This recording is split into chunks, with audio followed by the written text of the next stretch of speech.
Call with Dan Tortora on wakeupcalldt.com, your one-stop sports shop, and on mixlr.com/wakeupcalldt. Hoping you're having yourselves a terrific morning this morning. We appreciate your patience today as we had a little bit of an interesting morning here on this end, but I hope you're doing well and I hope you're staying safe, and hopefully you are having a good week. If you're not having a good week, well, we'll look to make it better. If you're having a great week, we'll look to make it even better than it is. So whatever it is, we're hoping to make it better. That's what we do here on Wake Up Call with Dan Tortora, and we appreciate you hanging out with us where sports meets that thing called life inside of the Cafe Kubal studios. So thank you so much for being a part of the show. Cafe Kubal here for you on 3501 James Street, as well as 401 South Salina Street.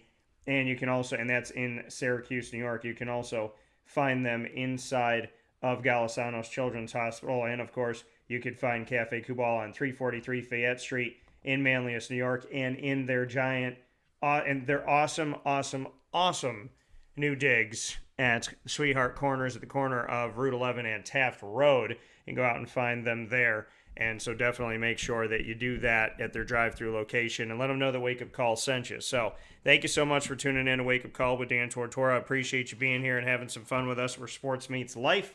And I am sweatshirted up inside of the Cafe Kubal studios because it's freezing, man. It is ice again.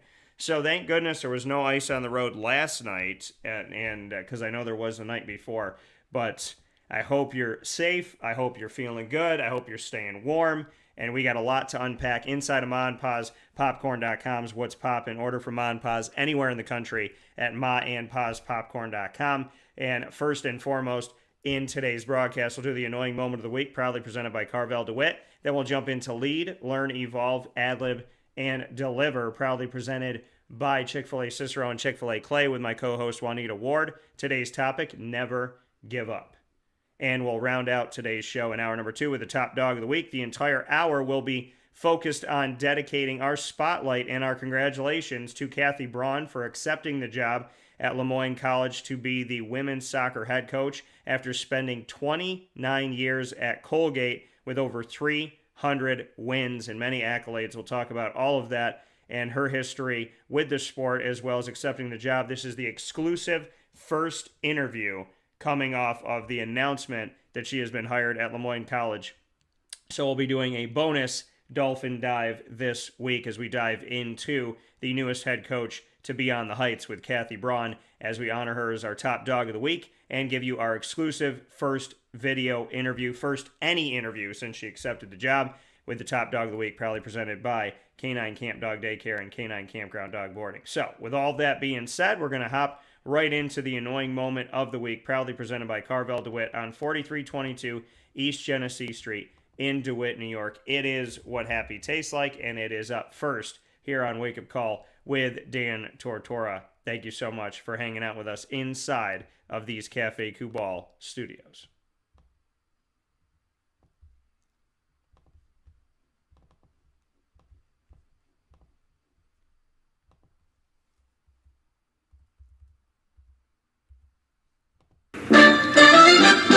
Dan Tortora proudly brings you... Is that for real? Are you kidding me?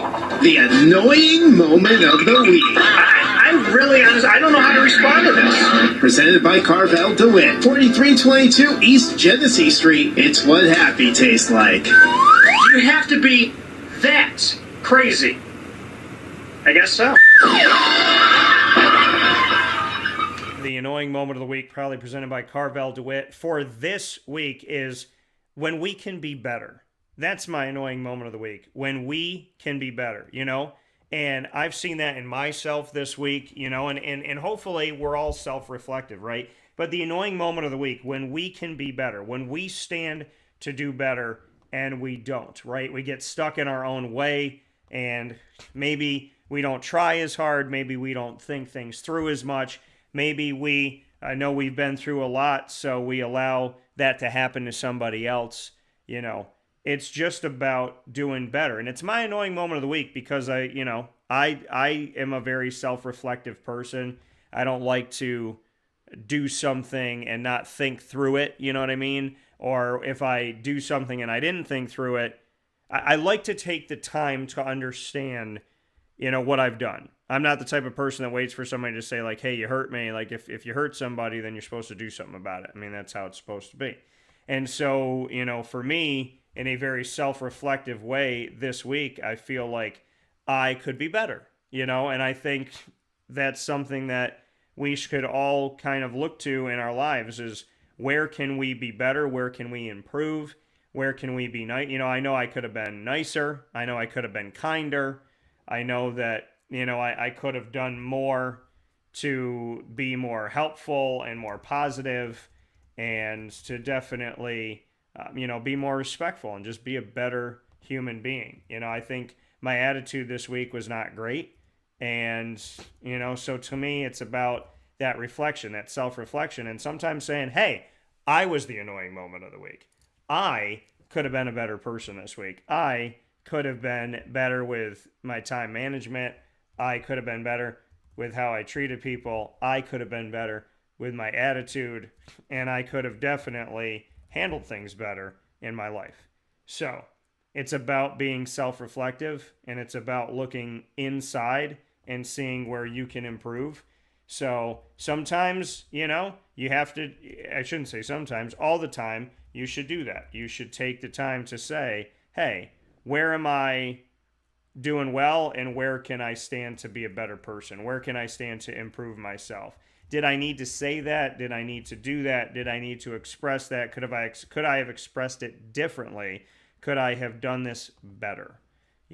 And that doesn't mean that you beat up on yourself to a point where, you're not being kind to yourself. I'm not saying ever to not be kind to yourself. What I'm saying is, do you take the time to really take a step back and go, you know what? Was I nice to that, barista? Or could I have been nicer to that cop? Or could I have maybe left a little bit sooner to make sure that this got done a little bit quicker? Or maybe I should have written this down, or maybe I should have checked that email twice, or maybe I should have made that phone call a little bit sooner. There's always something that, we could be better at. And I mean, that's how I look at life is, there's always, and that doesn't mean to not appreciate who you are today and to not appreciate, what you have. It means that we should always strive to be the best we can be. And, I think what happens with some people is they're like, hey, well, I didn't do this my best, but, nobody said anything to me, or I didn't get caught, right? Or I got away with that. And so I don't have to be sorry about that, or I don't have to make better on that. And I don't believe that that's true. I believe that, whether somebody sees it or not, says it or not, that we should all strive to, be the best that we can be at all times. Because you never know the last interaction you're going to have with somebody. You never know the last opportunity you're going to have to say something or do something. You don't know when your clock is done and when somebody else's clock is done. So I think it's important to understand, hey, we all make mistakes, right?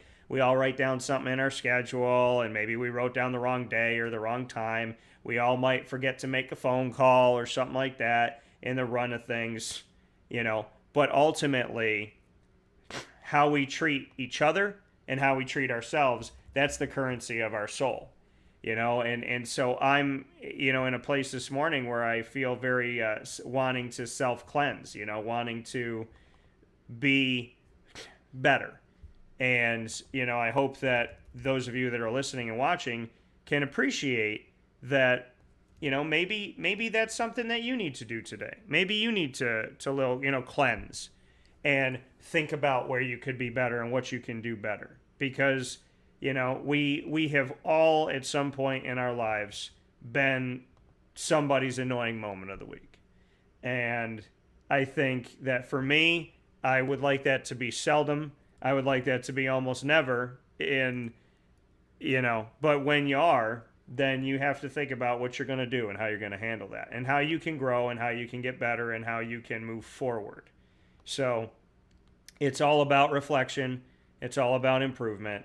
It's all about loving yourself, appreciating yourself, and not letting yourself off the hook if there's something that you could do better. So, to all the people that I love and appreciate, to the strangers and to everybody, I am going to do better because I don't want to be your annoying moment of the week. So, we'll take a step aside from the annoying moment of the week, proudly presented by Carvel DeWitt, the exclusive home of the Orange Dream. My spin on what an orange creamsicle would taste like as a sundae or a shake. You can get the Orange Dream today by going exclusively to 4322 East Genesee Street for that or any one of your favorites. So make sure you go in there to Carvel DeWitt today. Let them know the wake-up call sent you, and we appreciate you so very much. So with that being said, we're going to take a step aside for a fast break. When we spin back around, Juanita Ward will be joining me on Wake Up Call with Dan Tortora, where sports meets life. Can't wait to have Juanita here inside of LEAD, the acronym that stands for Learn, Evolve, Ad-lib, and Deliver. And we will be speaking on the topic of never giving up. Huge topic, very big, very important, very vital to life. So make sure that you're listening to Wake Up Call with Dan Tortora after this fast break as we discuss never giving up right here with Juanita Ward inside of the Café Kubal studios. Don't miss a second of it.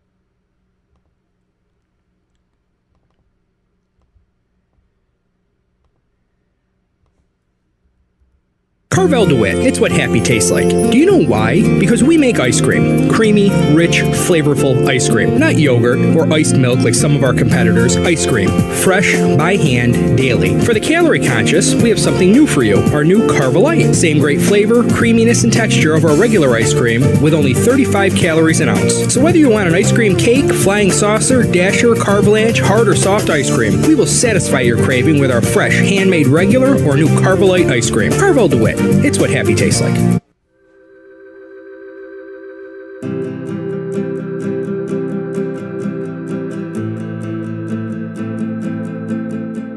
Café Kubal offers same-day local delivery of our products, offering no delivery charge for Onondaga County.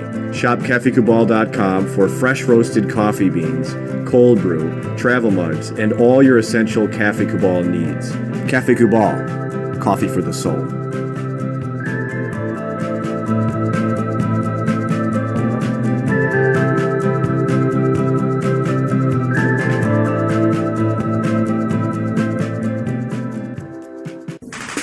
The Wildcat Sports Pub in Camillus, New York is located on 3680 Milton Avenue in the Home Depot Plaza. It is your family-friendly sports bar and restaurant. Folks, some sports bars aren't family-friendly. Some family-friendly restaurants are not sports bars. The Wildcat Sports Pub in Camillus, New York is proud to be both. It is that marriage that you've been looking for years. The Wildcat Sports Pub is your home base for your sports bar and restaurant needs, games for the kids, indoor and outdoor activities, and enough things on the menu to come back every single week and get to try something new. They're open Sundays from noon to 8 p.m., Monday through Wednesday, 11 a.m. to 11 p.m., and Thursday through Saturday from 11 a.m. to midnight. For reservations and party information, call 315-487-2222 for the Wildcat family-friendly sports pub and restaurant.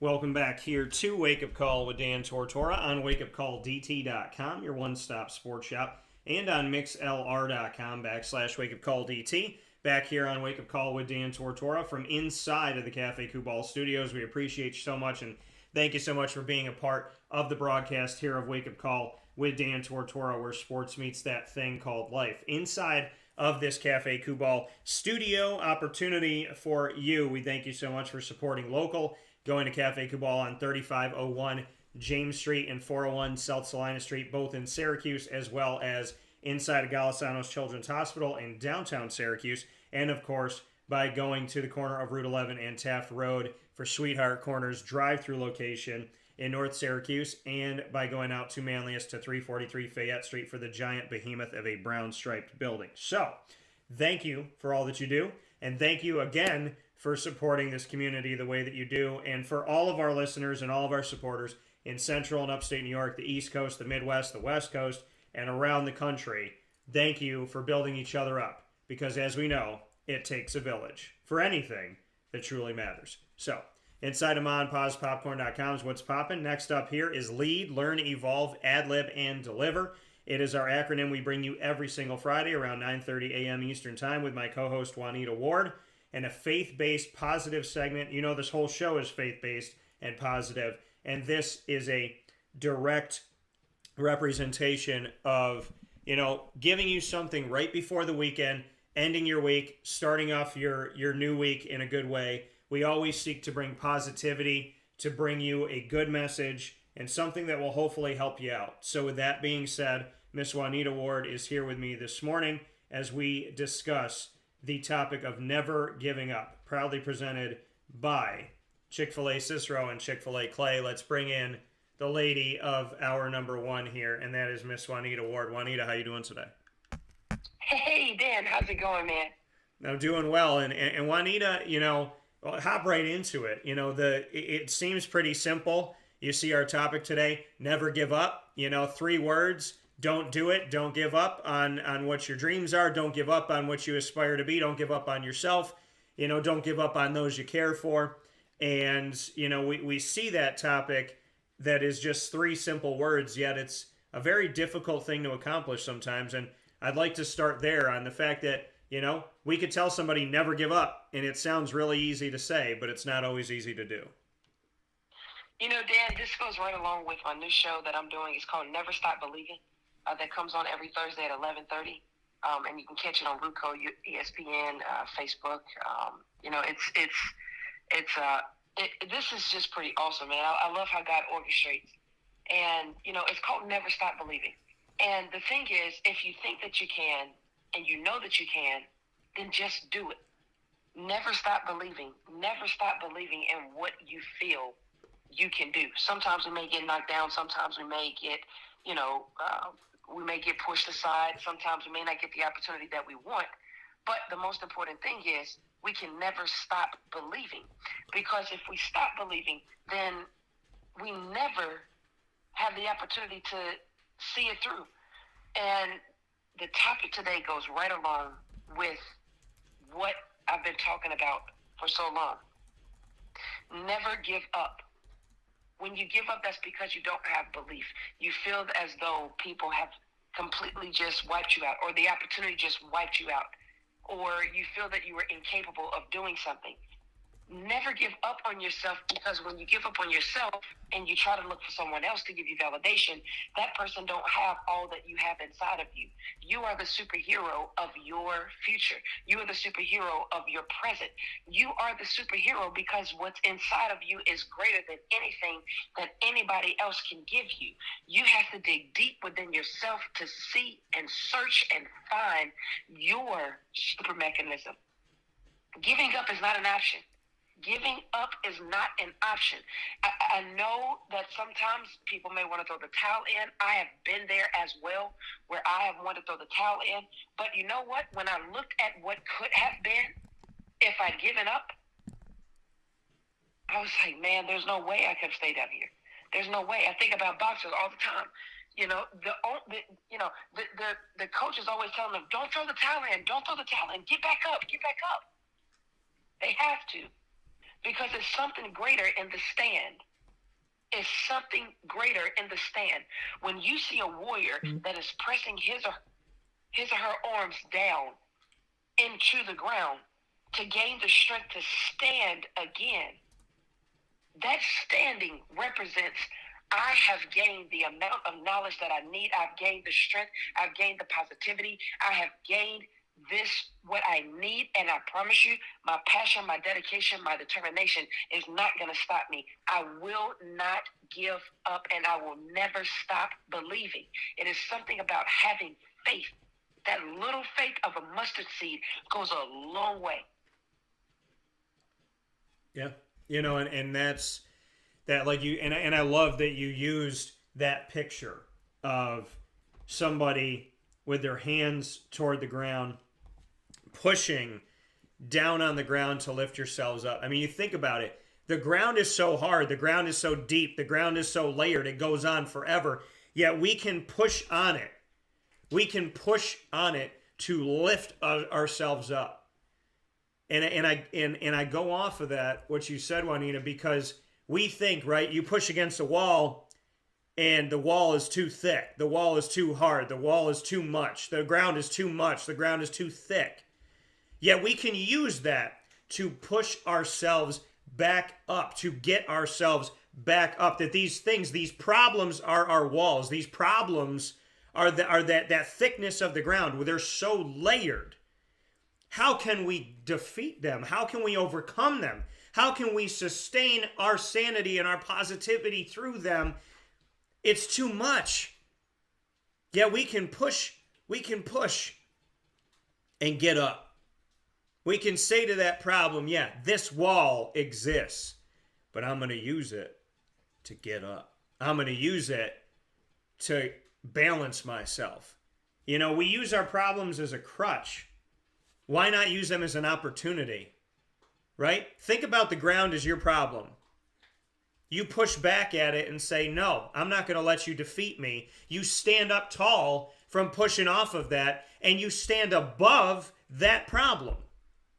Think of every time you walk, every time you are standing or you're in your wheelchair and you're going about your day and whatnot, think about the problem as the ground. It's beneath you. You're above it. You've used it to lift yourself up and continue on. How different life would be in perspective if we treated the problem like the ground we walk on. And every day, no matter how thick it is, no matter how deep it is, no matter if it goes to the core of the center of the earth, we're standing on it. We're not beneath it. You know, you make a great point. What do you stand? Stand, S-T-A-N-D. What do you stand on? It's so important. That's 5 letters. It's so important to stand up. It's so important to stand up. The number 5 represents grace. And it's so important to stand up. Why did I say the number 5 represents grace? Because grace and mercy is sufficient, which means wherever you're lacking at, grace and mercy steps in and says, okay, I have enough strength to hold you. Grace has enough strength to carry you through. Mercy has enough strength to forgive you and help you make it to the next. You have one that's leading you, one that's behind you, or you have one that's on side of you, the other on the other side, because the word says grace and mercy is sufficient. If we allow what caused us to fall determine our future, then now we have more faith in the problem instead of the solution. And the solution is this. If God knows the plans that he has for you, I'm sure he factored into the plans that something may happen along the way. I mean, he did give us free will to go out and handle. But the thing is this, do we allow wisdom, knowledge, and understanding to really play its role? When we fall, do we stay down and have a pity party, or do we get back up? Do we stay down and have a woe me mentality, or do we get back up? Do we stay down and say, man, everybody else is the cause for why I'm down? This reason, that person, this situation is the cause for why I'm down. And then do we stay down with the handout, or do we get back up and try to figure things out? So you can take this example from a baby. When a baby came into this world, the baby every single day gained strength. Every single day gained strength. The baby started off as, laying in your arms. Then all of a sudden you put the baby down, and the baby is now starting to get muscles in the forearm so that the baby can stand up into a crawl position. And as the baby continues to crawl, it's like the baby has a mind of his own, and the baby is continuously developing, growing, because that baby is saying, I don't want to be down here crawling on my elbows all the time. I need to stand up on my feet, because all of these people are extremely tall, and all of these people look like they have something going on up there. I need to be able to stand up on my 2 feet. And so the baby starts to stand on the table or whatever is above the baby that the baby can gain stability from, gain balance. So then the baby continues to practice every single day. The baby practices, okay, I'm going to grab this table, I'm going to stand up. All right, I fall back down. All right, I'm going to grab the table again. I'm going to stand up. Okay, I fall back down. I'm going to grab the table again. All right, I fall back down. I'm going to grab the table again, and this time I'm going to take a step. Because now I'm trying to step towards something that I need. Whether that's the person that the baby loves or whether that's the bottle, the food that the baby is trying to go and eat. Either way, the baby keeps going. The baby keeps going until the baby realizes that, oh my goodness, I can walk with my 2 feet. And then, boy, once that baby realizes that he or she can walk, the baby starts to run. Why don't we realize that when we fall down, there's always a rising to get back up? Cream will go to the bottom sometime, but guess what cream has to do? It has to rise back to the top. When you fall down, don't stay there. Life happens. We cannot predict some of the things that's going to happen in life. We just have to roll with it and then get out the way of it. But in the process of going through life, there's something that says trust the process. We've heard this phrase over and over and over, trust the process. But I've heard it like this, Dan. Proverbs chapter 3, verse 5 and 6. Trust in the Lord with all thine heart, and lean not to your own understanding. And in all thy way, God will direct your path. When we wake up in the morning and the first thing that we say is, Lord, I thank you. Lord, you control my life. Lord, you control everything about me. I die to self. I surrender. I submit my will. God, I want to be a servant for you. Help me to get through this day. I am a vessel. Help me to stop leaning to my own understanding and let me lean to yours. God, you know what's about to happen in this day before I do. So help me to become a great vessel for your kingdom. Give me favor in this day. Give me wisdom to handle the challenge. Give me strength to overcome. Give me grace. Because I know that there may be something that go on in this day. But guess one thing that I do know, Dan, is I know that this is the day that the Lord has made. I shall rejoice and be glad in it. Something going to happen in this day. But guess what? God has already given me a way out. He's already given me another opportunity to get back up. It's just how I handle it. And if I'm going to listen to what he's telling us.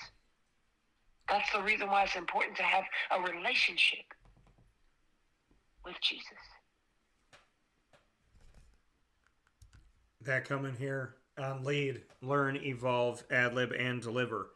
Proudly presented by Chick-fil-A Cicero and Chick-fil-A Clay on Wake Up Call with Dan Tortora with Juanita Ward and, of course, myself here on the show every Friday at 9:30 a.m. Eastern Time. Speaking about never giving up. Never, ever giving up. It reminds me of Jim Valvano. Fighting cancer. In this battle with something that nobody deserves, nobody should have. And Jim Valvano, what did he say? As he fought it, as he knew he could die, as he knew that his days could be numbered, what did he say? Don't give up. Don't ever give up. Don't ever give up. Who you are, there is no substitute for. God didn't make two of you. God made identical twins and they still have different personalities. Think about that. God made identical twins and they still are different people. So if you think, and you know that, if you understand that even identical twins are different, then understand that God did not make any one person the same as the other. Why? Because your story matters. Why? Because you matter. Because you have a place in this world. Or else you wouldn't be here. You have a place. People will tell you you don't. People will say to you, you are not worth it. Quit, give up. Don't do this. You can't do this. You will never succeed at doing this. I'm better at this than you are. You cannot make it past this point. How many times you play a video game growing up and what does your friend say? Man, I never made it to level 5. There's no way you're going to make it to level 5. Nobody makes it past level 4. It's only going to end here. Did you stop playing the game? Did you give up on Super Mario? Did you give up on Sonic the Hedgehog? The awesome games of my youth? Did you give up on Zelda? Did you give up on Madden? Did you stop? When somebody told you, this is as far as the road goes, do you know what life would be like if people that built our roads said, well, there's a way that goes this far, but it doesn't go any farther than this? Florida keeps building highway on top of highway on top of highway. When they run out of room, they make room. Because when a road ends, when something stops, you have to decide to yourself, what are you going to do when life gets hard? It's not going to be easy. It's not always going to be fair. It's not always going to make sense. I come to you this morning knowing that there are things out there that are illogical, irrational, crazy to us, to some of us. Doesn't make sense to us. And no matter how many times you think about it, it's not going to make sense. It's not going to be rational. It's not going to mysteriously become logical because you thought about it for 5 days. What you need to understand about your life is, what are you willing to fight for? What are you willing to do? What are you willing to never give up on? Because it is your life. It is your life. That baby that Juanita was talking about that learns how to get up, that learns how to walk, that will fall over and over and over again, but will never stop trying. When we were a baby, we figured it out. When we didn't have anything but innocence and just a tiny bit of information, what we knew was to never give up. Think about that. God put inside of us as a baby, when we didn't know anything, we hadn't done anything, we hadn't gone hardly anywhere, God gave us that thing inside of us that said, don't give up, don't ever give up. So if as a baby with minimal information and no experience, we knew not to give up, then how as an adult could you forget that when you were the simplest of being, you had the most grandiose of belief in yourself? Don't ever lose that. Don't ever give up.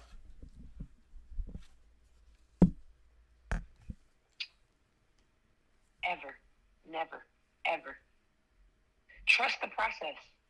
It's only pruning and shaping you. Never stop believing. It's only pruning and shaping you. Allow this moment, if we can change our thought process to say, you know what, thank you, God, for allowing me to go through this. I know that you have a plan. I know that you're there. I know there's something on the other side. Change the way you think. Because continue to think about the same thing over and over and over is not changing the cycle. But when you start to change the cycle, when you change the way you think, now you don't conform to the situation, but you are transforming the situation to fit the real. And the real is this.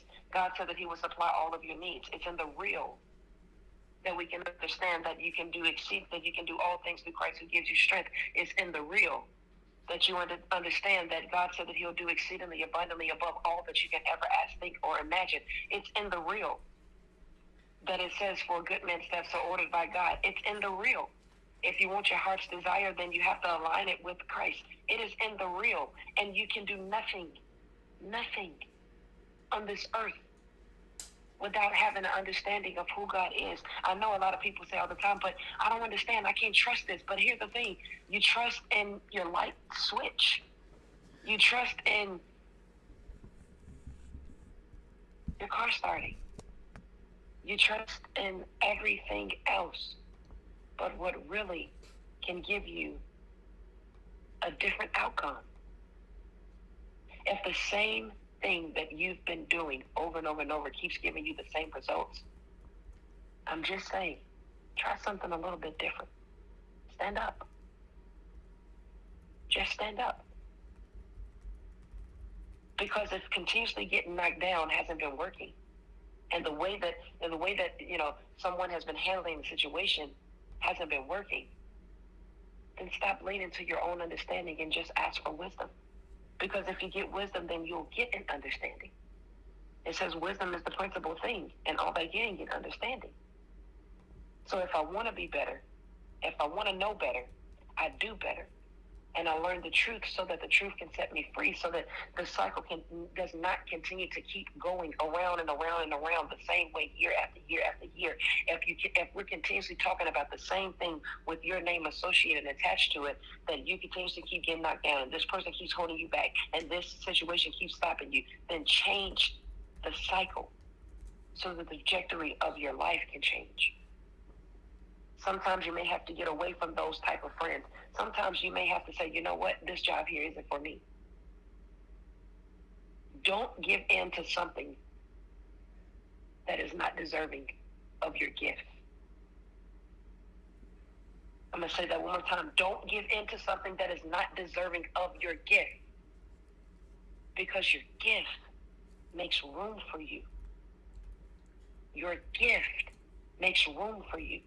What are you good at? What can you do that no one has to pay you a dime to do, that you just absolutely love? And you don't have to get paid nothing to do it, because it's what you eat, it's what you sleep, it's what you breathe. That's your gift. Now, allow your gift to make room for you. And it will change the way you think. Life is what it is. But we have to make life fit our gift, not make our gift fit life. The gift makes room for you. Don't stay knocked down. Never stop believing. Believe that I can, I will succeed. Get back up. Stand up, stand up, stand up. Because it's something in the pressing that gives you endurance. Yes, you're going to go through tests and trials. But if you can keep going, you'll reach a crown. You will reach the finish line. So if you get knocked down, ball your fists up. Press your fist deep into the ground. And whatever you have to do, get up. Get up. Never stop believing. Declare and decree it to yourself. I can, I will succeed. I can, I will succeed. Get up. I love it. I love it. Because that, what you just said, Juanita, if we all said that when we got knocked down and we put our hands on the ground and we started to push ourselves up and our back hurt and our shoulders hurt and our neck hurt and our arms hurt, and we said, I can, I will succeed. I can, I will succeed. I can, I will succeed. I can, I will. As you're pushing yourself up, I can, I will succeed. I can, I will succeed. I can, I will succeed. It doesn't matter, folks. It doesn't matter what other people think you can and cannot do. It doesn't matter. It's inconsequential. They don't know you like you know you. Okay? Sometimes your mom, your dad, your brother, your sister, your friend, they are not going to know the inner every single solitary moment and piece of your life. Having God in your life means that you have a compass. I say this all the time. People can love you to the high heavens, but everybody has their own life to live. They can't always answer the phone when you call. They can't always be there every second. They can't always text you. They can't always hold your hand. You know, loved ones pass on. They can't always physically be there. I have people I love all over this planet. I can't be there for everybody physically every moment, every day, all the time. So you have to, at the core of yourself, have enough belief that you can, you will succeed. You won't stop believing. You won't give up. You won't stop trying. You know you can do it. Inside of you is where the key exists. We spend most of our lives looking for the key to unlock our happiness without understanding the fact that that key that unlocks our happiness is within us ourselves. We make the key. We form the key inside of us. That's why that key only fits one lock. That's why that key only fits us. Because we make it. We make it. When you let the world make your key, it will not fit into your lock. It might give you temporary happiness. It might somehow, some way find a way to be in there just a little bit, but it won't be in there forever. The difference between eternal happiness and temporary happiness is understanding where your compass is, believing in your God, and being the best that you can be. That is the difference. So remember, the next time you look for where did I leave my keys? Where are my keys at? You have it. It's around your neck. It's always with you. Stop looking for a key to fit your lock and start believing that you are the key that will fit it yourself. You have the ability. You have it all inside of you. Dig deep. Find a way. Muster up the courage. I know it's hard. I know it's unfair. I know people say things. I know people do things. I know people drive you crazy. I know that job you didn't get drives you crazy. I know, why didn't that girl say yes to the dance? Why didn't that guy take me and pick me up? Why didn't that person show up on time? Why didn't I get to get on that flight? Why didn't I get to go there? How come they get to do this? It is so easy to look down the block and say, why? But if you really look inside of yourself and find your worth and find your key and unlock that happiness yourself, nobody can take it from you. It's your key. It's your lock. It is your life. I cannot tell you enough this morning, folks, that if you want to be okay, you have to give yourself permission. Nobody else is going to give it to you. You have to believe. And I hope you will. Juanita, as always, thank you for all that you bring to the table. God bless, man. I love you. God is good, man. I love you too. I'll talk with you soon. That coming from Juanita Ward here on Wake Up Call with Dan Tortora, where sports meets that thing called life. From inside of the Cafe Kubal studios, we'll take a step aside for a fast break. When we come back, after a fantastic lead, learn, evolve, ad-lib, and deliver, proudly presented by Chick-fil-A Cicero and Chick-fil-A Clay, with one of my favorite people on the planet, Miss Juanita Ward. We will take a step aside and come back with the top dog of the week, celebrating the entire second hour of Wake Up Call with Dan Tortora, honoring our newest head coach to Moyne, that being Kathy Brawn, with over 3 decades of experience in the world of soccer, becoming the Moyne Dolphins women's soccer head coach. She tells her story in an exclusive first interview since accepting the job here on Wake Up Call with Dan Tortora. I cannot wait to share this video with you right after this fast break, where sports meets life, here on Wake Up Call with Dan Tortora.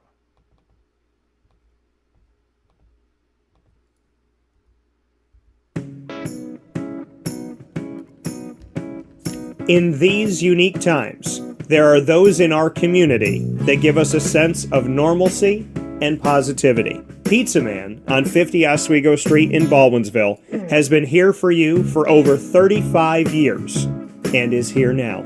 Call 315-638-1234 or order online at pizzamanbville.com to bring those familiar tastes into your home. And remember to come see our monthly on-site broadcasts centered around the community and our Baldwinsville beats. Pizza Man in Baldwinsville. Any way you slice it, they are always here for you.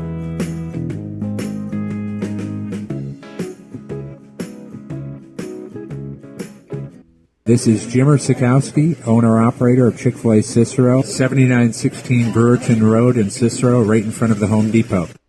I had a deep feeling that God wanted me to do something bigger with my life and to help people, help others. I kept putting Chick-fil-A in my life, and I realized as I was going through the franchise selection process that positively impacting the lives of others was really core to what we do here at Chick-fil-A. First of all, it starts with the food. The food is brought in fresh daily. We bring in local produce.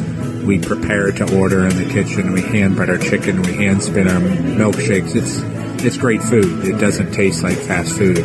I think the second thing is the way people feel when they come in a Chick-fil-A restaurant. It's different. We try to treat people with intentional kindness here, which is very different and deeper than good customer service. And so I think it feels remarkable for most people to come in a Chick-fil-A restaurant. And then lastly, the impact that we try to have in the community is very different. It's a big part of the expectation of every operator of a Chick-fil-A restaurant is that they're actively engaged in their community, they're a leader in the community, and they're making a difference. When they realize that what we're striving to do is to shine a little light in their life, that's a very, very different experience than you will have in any other quick service restaurant. And it's that remarkable experience that I think people will emotionally connect with.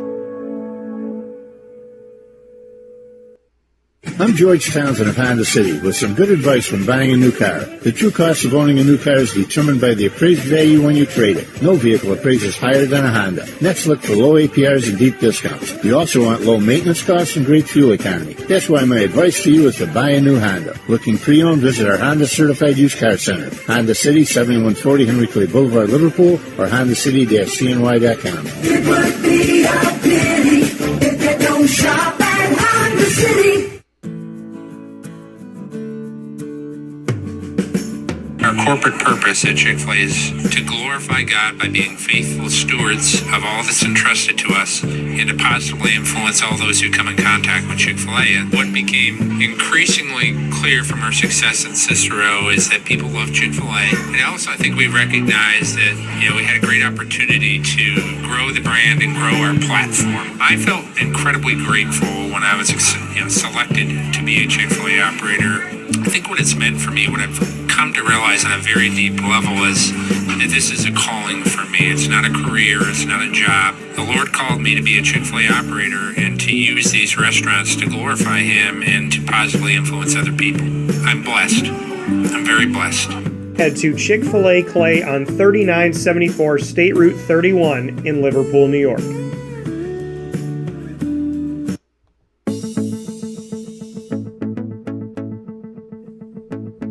Avicoli's, located on the corner of Route 57 and Wetzel Road in Liverpool, New York, has been your trusted neighbor for decades. Located just steps from Liverpool High School, we're happy to have the Liverpool Warriors on-site, on-location broadcast at Avicoli's through Wake Up Call with Dan Tortora every single month, featuring student athletes, coaches, and administration throughout the year from Liverpool High School. Head out to Avicoli's today on the corner of Route 57 and Wetzel Road in Liverpool, New York, open Tuesday through Sunday for lunch, dinner, and drinks. We'd love to see you out there. And of course, you can call them at 315-622-5100 for takeout, delivery, and catering. That's 315-622-5100. And also find them on myavicolis.com. That's myavicollis.com.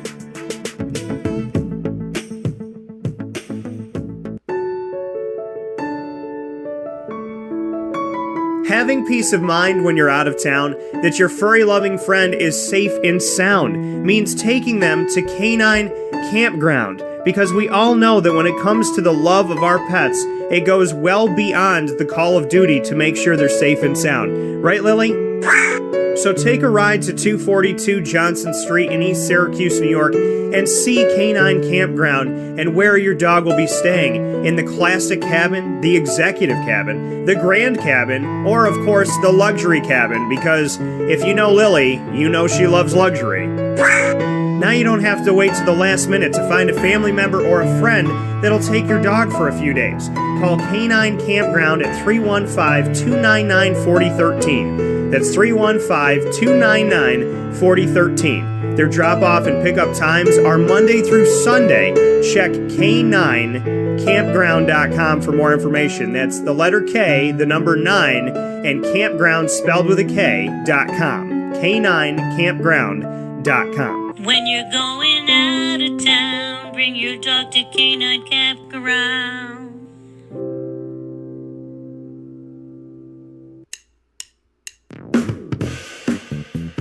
PB&J's Lunchbox, the food truck that you love finding all throughout Central and Upstate New York, now has a street-side cafe. So when you're craving their traditional favorites as well as their out-of-box amazing menu items, you can now head to 663 Old Liverpool Road in Liverpool, New York, located just minutes from the highway, the Thruway, Destiny USA, and Onondaga Lake Parkway. PB&J's Lunchbox Street-Side Cafe is there for you Monday through Saturday from 9 a.m. to 7 p.m., serving breakfast, lunch, and dinner all throughout the day. Get breakfast for dinner, dinner for lunch, whatever you fancy, including their award-winning grilled peanut butter and jelly sandwich. Find them at 663 Old Liverpool Road in Liverpool, New York. PB&J's Lunchbox, where we love to know what's in your lunchbox.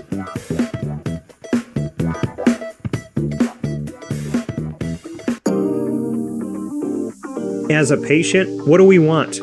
To be cared for, to be listened to, and to have someone walk us through the process on our path to victory. Victory Sports Medicine and Orthopedics does all of those things beautifully, with Dr. Mark Petropoli leading the team on 791 West Genesee Street in Skaneateles, New York, located minutes from beautiful Skaneateles Lake. Whatever your injury may be from head to toe, preventative care, rehab, physical therapy, laser therapy, and surgery are all available at Victory Sports Medicine and Orthopedics, where they care about us, they listen to us, and they understand that everyone's path to victory is a little bit different. Let them help you on yours by calling 315-685-7544 to make your appointment today. That's 315-685-7544. And find out more information at victorysportsmedicine.com.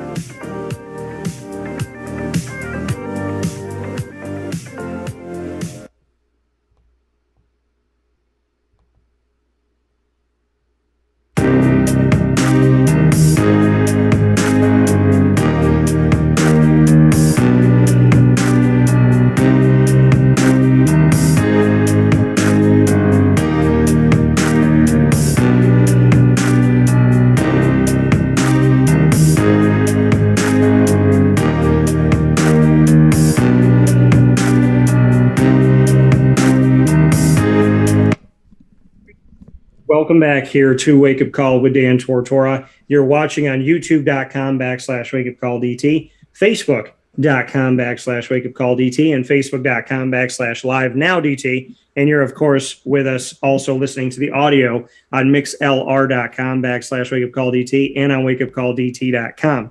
With that being said, from inside of the Cafe Cubal studios, you know that Wake Up Call with Dan Tortora is the exclusive, proud multimedia marketing partner of Moyne College and all of your Moyne Dolphin specials we get to do here with AD&DT and the Dolphin Dive. I have the absolute pleasure, the privilege that on the heels of the announcement, we get to share the first opportunity to congratulate Kathy Brawn as being the head coach of the Moyne Dolphins women's soccer team. Kathy, congratulations. Gosh, thanks so much. And that sounds so good. It's sort of the first time I've heard it put quite that way. And it feels like home. Thank you. I am so elated for this because as the process of finding the right coach has gone on here, you know, Carrie Bonus had stepped down and there was this time in between, and speaking with Bob Beretta, you know, the athletics director that's here with us so much on Wake Up Call with Dan Tortora, and I have a great relationship with Bob, and I know that he takes things very personally, very seriously. And going through this, he was telling me, hey, it's going to happen soon. Hey, we're looking forward to this. And then I was like, hey, you're like, where's the name? Where's that? I was out of town. I was like, I don't want to miss anything. And then he sends me a message and says, hey, it's Kathy Brawn. It's official. This is what we're doing. I'm so excited to welcome you to the Dolphin family because it's been such a unique and amazing experience for me to talk with Moyne. I could not be more excited for this moment for you. And I'm just so much looking forward to what you're going to do beyond wins and losses as a leader at Moyne. Well, gosh, Dan, thank you so much. And I have to say, everyone at Moyne, like from jump, has just been so welcoming, and you can tell they really just love the place. And with every single morsel of information, every person that I met, I just knew more and more and more that I wanted to be at Lemoyne. And I have to thank Bob for all that he's done. I mean, just as you said, like you could just see the process of finding the right person was so important. When I met with President Lamore, I felt the same way. And it made it even more of an honor to be selected to kind of be given that vote of confidence. And I'm just elated to be here. I met with the players earlier this afternoon for the first time, and you know, that makes it feel real. And I'm just ready to get going. What was it like? Bring me into the meeting with the players, just what that experience was like. How long did you meet with them? How did it come about? Paint the picture for us. For sure. So Bob set up a Zoom call with the players once the announcement went through. I mean, he had such a great protocol for how to roll this out. And, I was at the ready all day to get the green light, no pun intended here, to get this rolling. And the release went out. He communicated with his folks over there. And then the next part of it was to meet with the players. So we jumped on a Zoom call, and one by one, I just had them introduce. I talked a little bit. I had them introduce themselves. I mean, mostly I just wanted to let them know how elated that I was to be their coach and to be sharing this journey with them, and just looking forward to the good things ahead that we were going to create together. So it was fantastic. I loved it. Not being there in person, but being on the Zoom, did you get a sense of personality? Did you get a sense? I mean, what was your overall sense of kind of the team and how they are and how they responded to you? Yeah, well, first of all, the fact that they were all on this call, I mean, we had a couple of delays with just a couple of glitches with some things, and they were just like at the ready. And the fact that every single one of them from across the world, the international players were on the call, it just shows their dedication, shows how ready they are, their commitment to the team and the program, and their love of Lemoyne, and their support of one another. So you could just feel that coming through. And quite frankly, I didn't want to get into,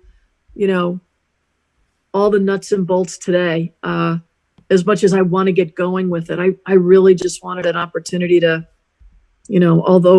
albeit virtual, but just share a little time and space together.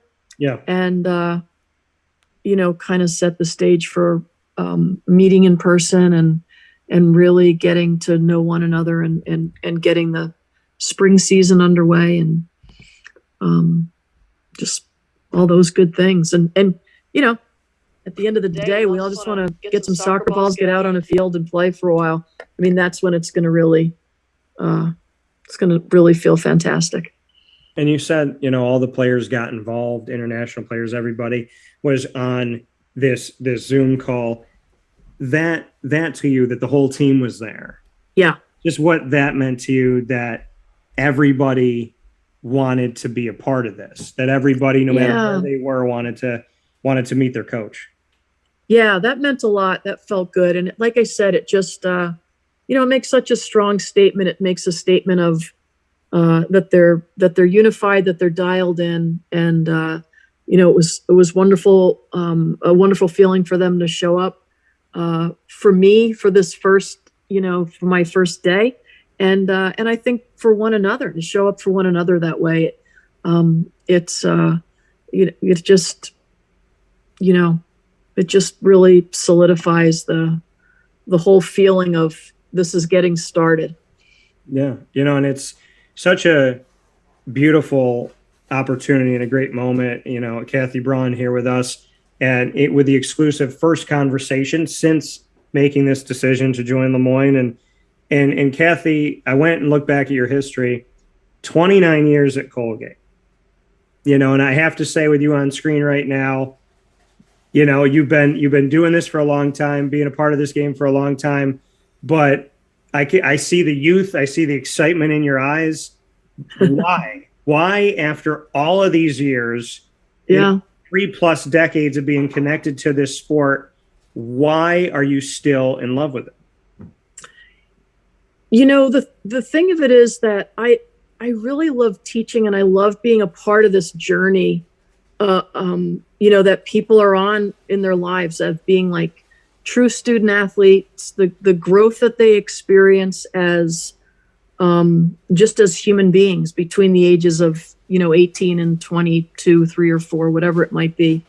The process of recruiting, and not just, you know, it's really pretty easy to find really good soccer players, but to find people for whom Lemoyne is a great fit, Yeah. and vice versa, like that's where it's really fun and gratifying, and just watching people just discover their strengths and individually and collectively.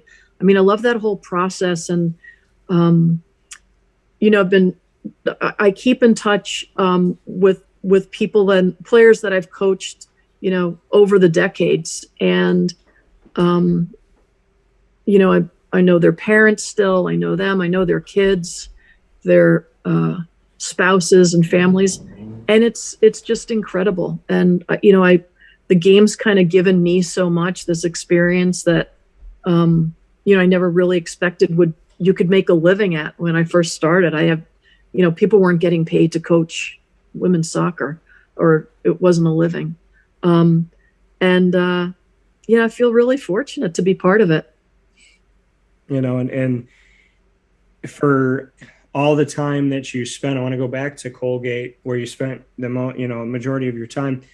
What did you take away from almost 3 decades there, and what ultimately let you know when you were ready to kind of step away from Colgate? Yeah, you know, I learned so much at Colgate, and just over those, you know, 3 decades of my life anyway. But you know, at the end of the day, it's connections, and it's people, and it's you know, how caring people can be, and when I looked into the Lemoyne position of, you know, a couple months ago, whenever it opened up, as soon as I started meeting people from Lemoyne, talking to people that had gone there or worked there, you know, I knew some folks, and it just had that same kind of a feel for me in a lot of ways, and it was so welcoming, and so there were some similarities that way, but then just this opportunity to for a new challenge and new beginnings with these wonderful people. In terms of Colgate, I just, you know, it was just I think it had gone well. I built up a pretty good program with the help and blessings of so many fantastic people. And, you know, it was just time to do something new. And this has just been a phenomenal opportunity that I've just been given at Lemoyne. And I'm just happy to be here.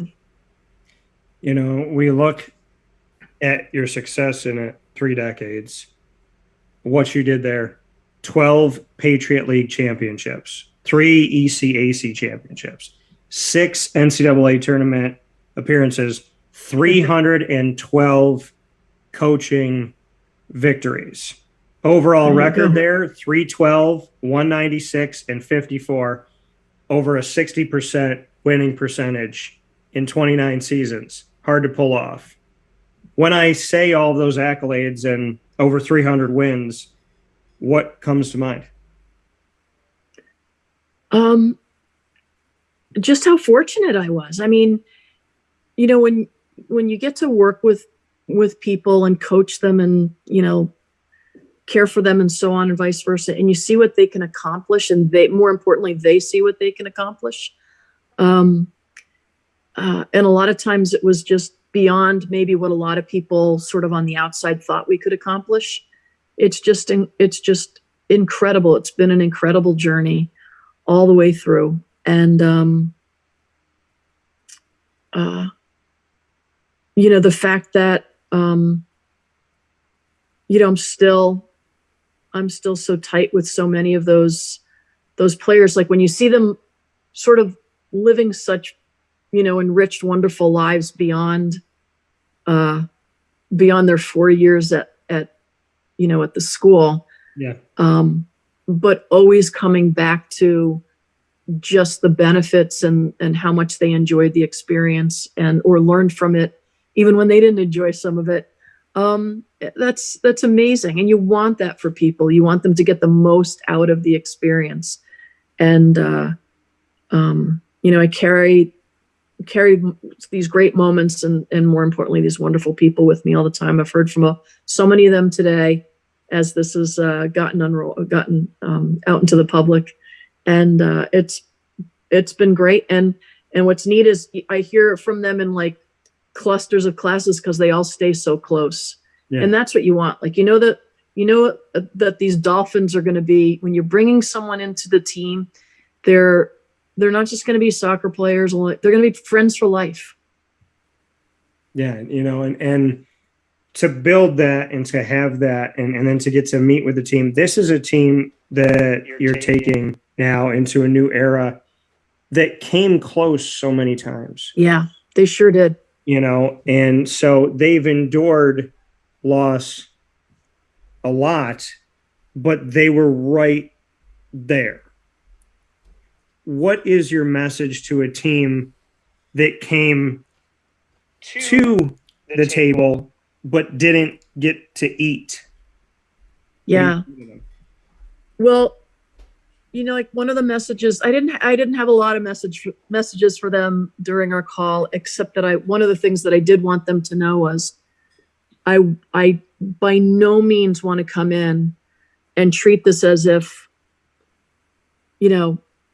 the program didn't exist before I got here and now here we go, because that would be just such a disservice to former players, former coaches, to the school, and mostly to these current players. Yeah. There's a lot of wonderful things, and they have come so close, and so that needs to be seen as a positive, and not we just can't get it done. Like it's just the opposite. It's more like we've been building towards something, and now here comes, here's our next chapter, and this is what we're going to get done together. And so, yeah, it's a new era, but it's a new era building upon all of the wonderful things of the past. How long did you have to keep this secret?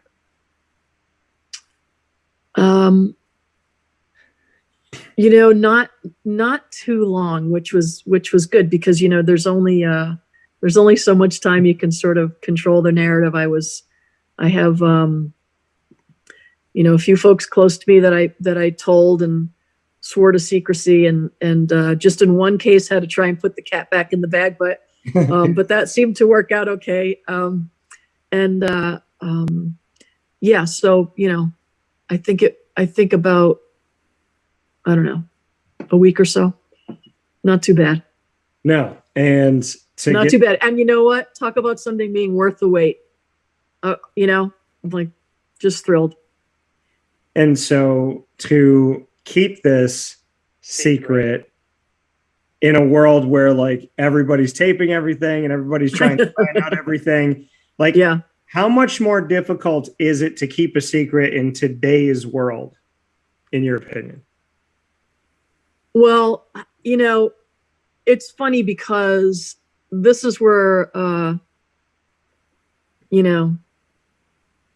I won't say COVID helps, because I never want to put those two words together.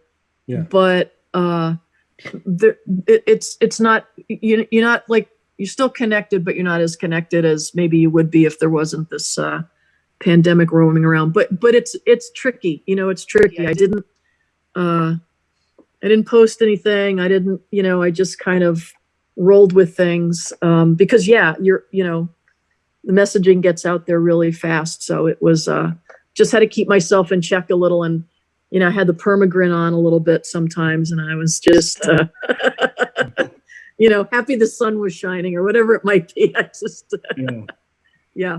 That's awesome. And so, what type of coach are you? How would you define yourself as you get set to lead Lemoyne? How would you define who you are as a coach and as a leader, a mentor? What would you say? Oh gosh, thank you for that question. First and foremost, I just want the best for the student athletes. I think there's so much that they have to offer, and it's my responsibility and my desire to help them discover those things about themselves and how fantastic they can be. And I'm also within the context of that, I want to create a winning culture or create or build on a winning culture, but one that keeps us connected to the community, to the college, one where the student part of student athlete takes the lead, and one where we're open and honest and direct with one another, even when sometimes those conversations are tricky. So there's kind of a lot to it, but the development of that and the learning about each other over time, that creates the culture that we're going to thrive in. You speak about creating a culture, sustaining success, gaining success. Anybody can maybe find it once. Yes, for sure. But sustaining it comes with building a culture. How do you build your culture? How do you lay the foundation? What are your pillars in order to make sure that you're building a culture and not just building we're going to win, we're going to look good, and then it's going to go away? Because recruiting changes things, injuries change things. How do you build a culture, and what are the pillars of the culture? Yeah, so I think that it's important to be consistent. It's important to be, parts of that culture get developed with the players too. It's not all just a one-way street where it's coming from me and my assistants, and the players just have to absorb that and carry it out. I mean, there's certainly times where things like that are the case, but you have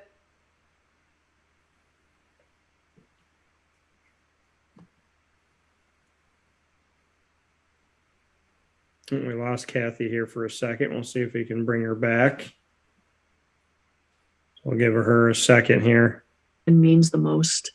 And Kathy, we lost you for a second. So within the last, okay. Yeah. I couldn't tell if you froze or I froze. But what I was saying was that I don't know. I'll just start from here.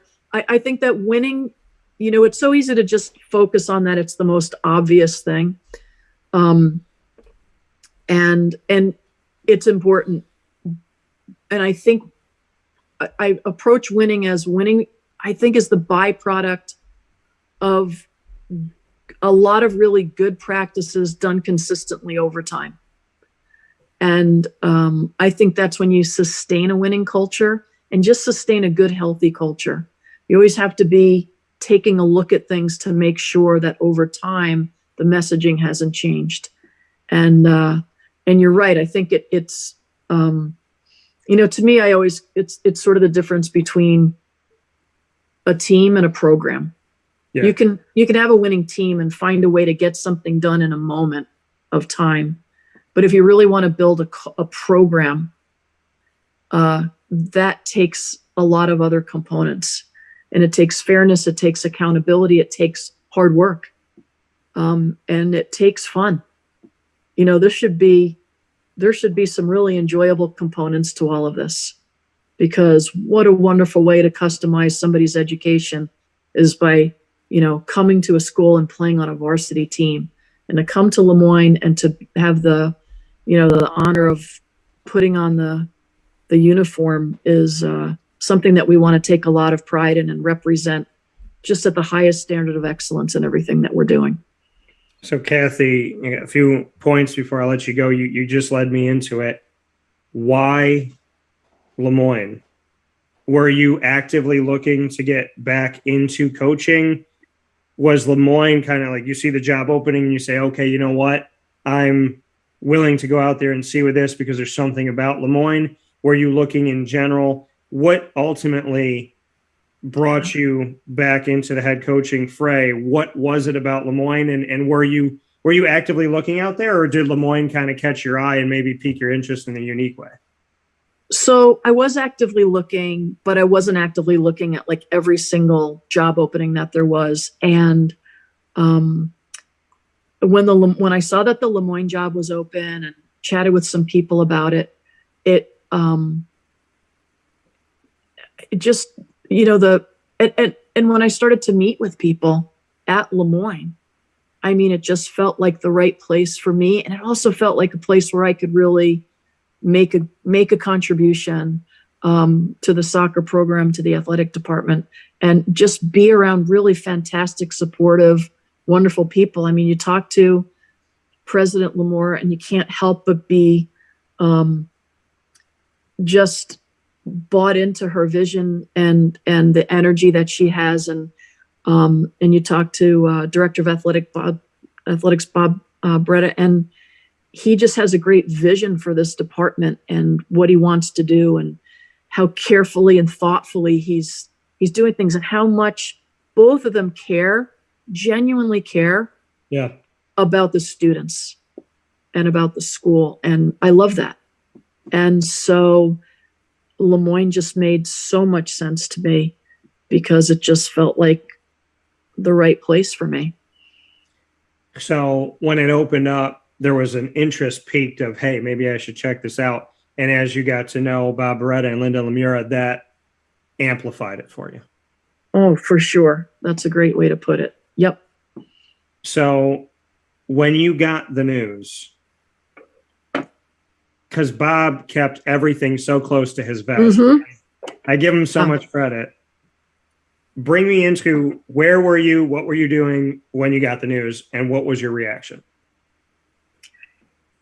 Yeah, so I was running some errands. I was driving, and I was just I had taken care of a couple things on my checklist of things to do, and just having a good morning. And I was about 2 or 3 minutes from my house. I got a phone call, had my Bluetooth all set up, so I took the call, and just as I literally was pulling into my driveway, Bob offered me the job.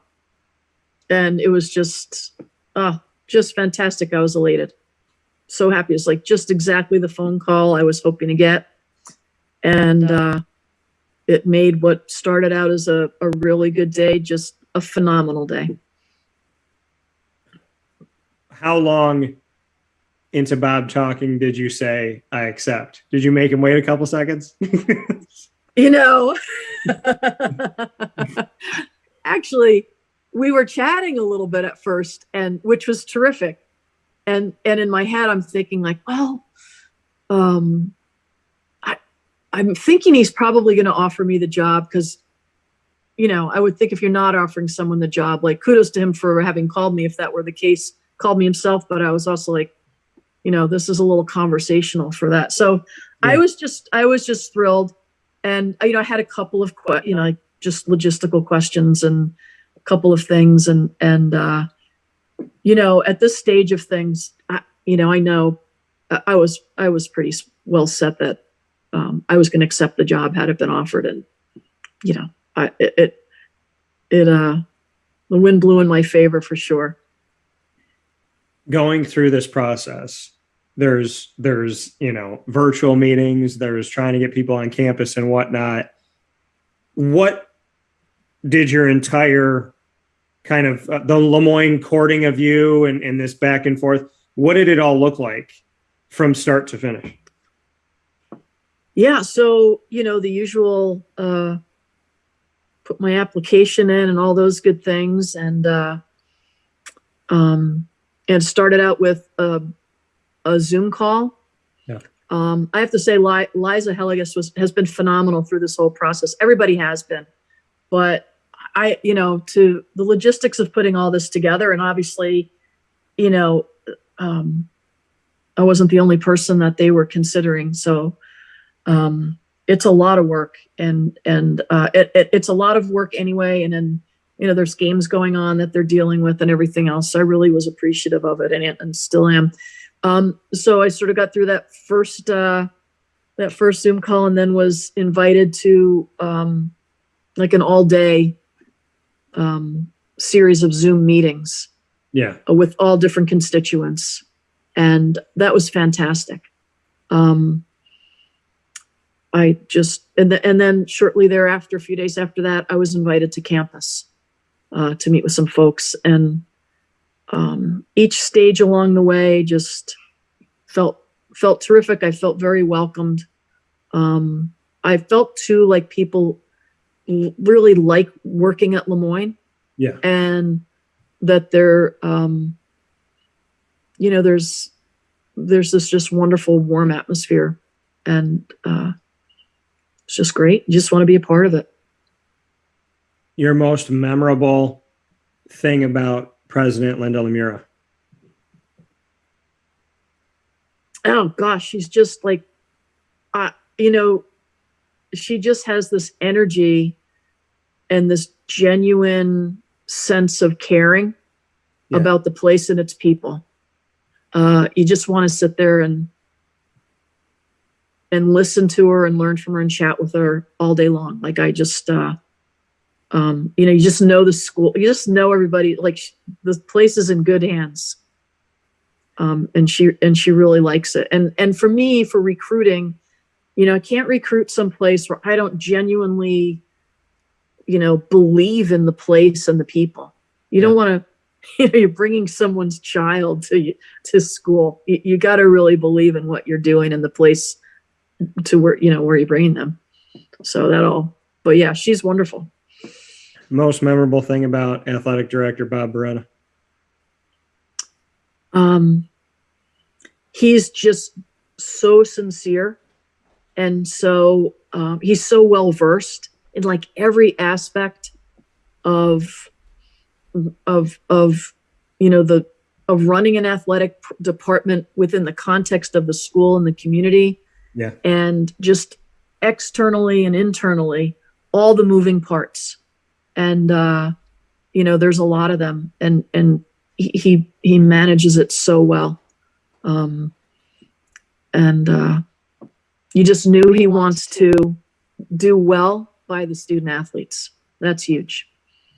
That coming from Kathy Brawn here, the new head coach of Lemoyne Dolphins women's soccer. So happy to have Kathy here with us. Exclusive first conversation here on Wake Up Call with Dan Tortora in our multimedia marketing partnership with Lemoyne to celebrate the hiring that I had to keep to myself.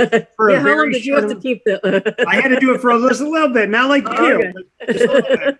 So, Kathy, we do something on the show here called Rapid Fire, and it allows us to get to know you a little bit better. It's a twofold. It has nothing to do with sports, so we get to know you a bit better. But then I put myself on the hot seat, so you get to put me on the hot seat too, back and forth. We're going to do a few questions apiece. Gotcha. But before we get into that, I want to tell you that this entire time we've been talking, you are this week's top dog of the week. I honor and spotlight one person, team, or group, someone in the community or in the surrounding community. So this whole time that we've been talking, presented by Canine Camp Dog Daycare and Canine Kampground Dog Boarding of East Syracuse, you have been honored as the top dog of the week. So I kept this little thank secret, you. But you are our official top dog on the week that you became the head coach at Lemoyne for soccer. You are now our top dog of the week. Thank you so much. I appreciate that. You're welcome. So with that being said, I open up rapid fire. We'll do three apiece. You get to ask me first. Okay. Let's see. What's your favorite book? That's a good question. Or what's the last book you read? Oh, boy. Because I know you have so much time. I know. So I have a bunch of books that I got that I really want to sit down and read, and I keep it on my mind because they're all over my house. But that's how I are too. So I would tell you that the book that probably the last one I've read completely, because I've started some other ones, that has such a enormous meaning in my life because one of my closest friends is fighting against ALS right now. Oh my goodness. Is the book Tuesdays with Maury. Yeah. Oh wow. Yeah. And so it's about a sports journalist whose mentor comes down with ALS. And I am in sports and have been in sports my whole life for the most part. And he is my mentor. We work in business together. He is one of my closest friends. I consider him a brother. And so if anybody can beat this thing, I pray to God every day that he does, and that we find a cure for everybody, or just a way to be able to live with it if we don't find a cure yet, just to be able to keep him alive, keep everyone with it alive. So I got the book from my friend and my pen pal, Val. So Val joked to me that I was a horrible pen pal because I never sent the book back, and I never sent her anything for like over a decade. So I sent her the book back with a note, and I bought the book for myself before everything happened with Jimmer. I just wanted it. Mm-hmm. And then it happened with Jimmer, and I gave him the book, my book now, and I wrote a message in it. And so now I got to give that to him. And I told Val when I read it, I was like, you have no idea what this book did for me at the time. And it reminded me of my grandma. She didn't have ALS, but it just reminded me of her. And then the timing of being able to hand that to him and be like, this book is it's gonna get you in a good way. But he said to me, there's times where he struggles and has tough times and whatnot. I said, there's something that Maury says in the book, and I should really live to this and never have it to come to any type of disease for me to start living this. He says to Maury, why are you so positive? You're always giving me advice. You're in a good mood. You're like, care about little things, like things matter to you. Why aren't you so mad at God? Why aren't you so upset? And Maury said, to Mitch, he said, Mitch, I allow myself 1 hour every day when I wake up to scream at the top of my lungs, curse God, do whatever I have to do. And after that hour, I don't allow myself to feel sorry for myself for the rest of the day. And so I said to him, maybe you just need to scream for an hour. And then that's it. And I don't know, that book just has an incredible meaning to me. And I just pray every day that he gets to pass that book on to somebody else. Wow, that's incredible. Well, you honor him with how you're doing that. Thank you for sharing that. Well, thank you for asking. So, Kathy, I look at your last name. Yeah. So I got to ask you, you got the Brawn. Tell me about the brains. Oh my goodness. So the Brawn, I guess that's there. So the brains, that was, hopefully that's something. If you grew up in my family, you at least had to be somewhat, you had to have some mental acuity, some nimbleness, because we were like a den of sarcasm there, and kind of some quick wits there. Had a lot of relatives, including my parents, that both grew up in New York City. So there was half Irish, half Italian. There's a bit of banter around everything that we did. So hopefully I've been able to function at a relatively high level and have that combination of brains and brawn, in different levels of different ratios at different times. Yeah, and I love that. And the Italian, that's part of mine too. Yeah, just a bit, right? Yeah, if you don't know what you're saying, even if you do know what you're saying, just be prepared. Like, what do they say? Like, I guess, stand-up comedy is something that is important for me to carry out in my life. Yep. And I guess the whole notion of I'm afraid of hecklers, it's like, if somebody said that, it's like, why would I be or anybody be afraid of hecklers? I'm from an Italian family. They are my. Oh yeah, that's you're right. Yeah, that's by definition. You've got hecklers everywhere you go. Yeah. Yeah. If you can make them laugh, then yeah. Yeah. Yeah. What's your second one for me? Oh, we're going a row. Okay, we don't go back and forth. Okay, let's see. Do you have any pets? I do. I have a dog What do named Lily. Name what? Lily. What kind of dog? She is That's a follow-up, not my third question. No, she is a Havanese. Oh, nice. Yeah, The only breed I believe that's originated in Cuba. Yeah, so she's a Cuban dog, and Yeah. they're bred, I guess, to be circus dogs, so she can actually stand up. Well, you work in athletics, so that's perfect. I know. And she can stand on her hind legs, and she can actually stay up, walk backwards, and stand for minutes at a time. Wow, that's pretty cool. Lily, Yeah, got to meet her. She's extremely. I'll bring her over. Bring her over. She's extremely human. Mm-hmm. I talk to her like a person, and she responds like a person. I'm insane. Like, we have telepathy. I don't know if people think I'm nuts, but I'm in the bathroom upstairs, and I'm brushing my teeth, and she can't see me. She's downstairs on the couch. She can't see me. I didn't say anything to her. In my brain, I said, I should probably put Lily in the kennel because I got to get ready to go. She jumps off the couch, comes upstairs, looks at me, wow, into her bed, and I went, did we just talk to each other? Did I say that out loud? I was like, that's incredible. But She's yeah, dialed in, yeah. No, that's very cool. In a really crazy way, like, she doesn't even, like, I'll go to put my shoes on, and she'll look at me, and she'll know. If I say, go to your big girl bed, she'll find it in the house. And that was stunning, and she'd open the door. Now, I don't even have to say it. She goes upstairs, she opens the door, and she gets in it because she knows. She knows, and I could be like, I could get dressed and be in the house, and then get dressed to be in the house, and she knows I'm leaving. Somehow she knows the difference, and she'll, like, go to her stuff, like, am I going with you? She knows where her leash is, and then if she's not, she goes upstairs and prepares herself. Wow. It's very insane. And she prays. She rolls over on her back, and I go, who are we praying for? And she'll go like this. So she's a human being. That's all I know. That's pretty cool. That's a little scary, but yeah. I like it in a good way. I like that. Yeah, I created and she loves Chick-fil-A. I definitely created a monster. My second one for you is guilty pleasure TV show. Oh, let's see. Well, first of all, I really don't. I the whole guilty pleasure thing, like, it's just, I don't feel guilty about too much stuff.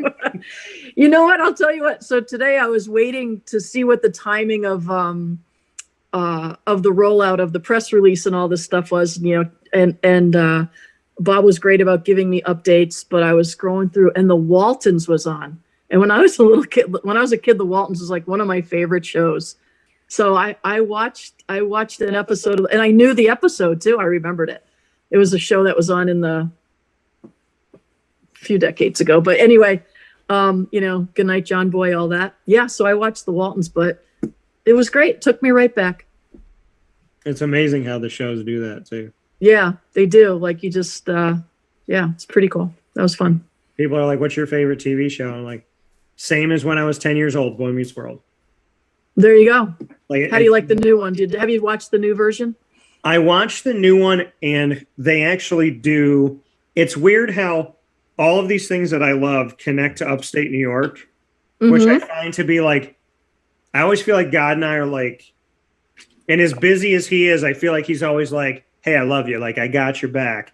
So the Avengers in Marvel, their headquarters, upstate New York. Xavier's School for Gifted Youngsters for the X-Men, upstate New York. My favorite episode of Girl Meets World is called Upstate, where Sean is living in upstate New York. So, look at that. And that episode, when he realizes that he loves Maya's mother, and she realizes she loves him, and then he goes and asks her to marry it. Like, I have watched that episode like so many times because I went through, because I thought I was Corey.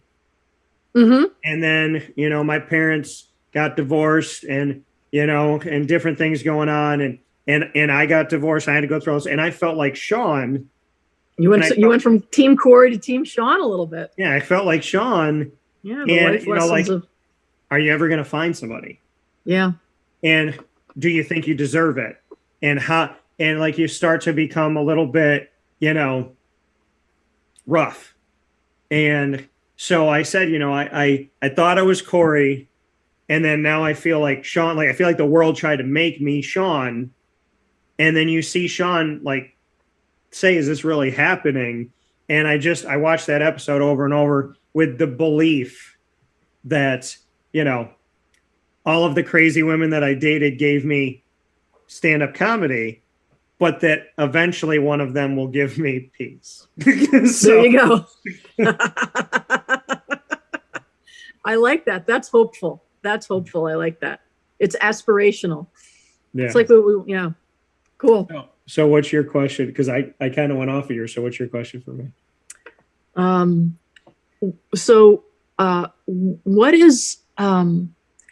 What has been your favorite sporting event ever that you were, or your favorite moment? Do you have one? I do have a personal one.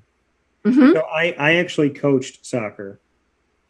And so it's the weirdest thing. So when I was growing up, I was a basketball player.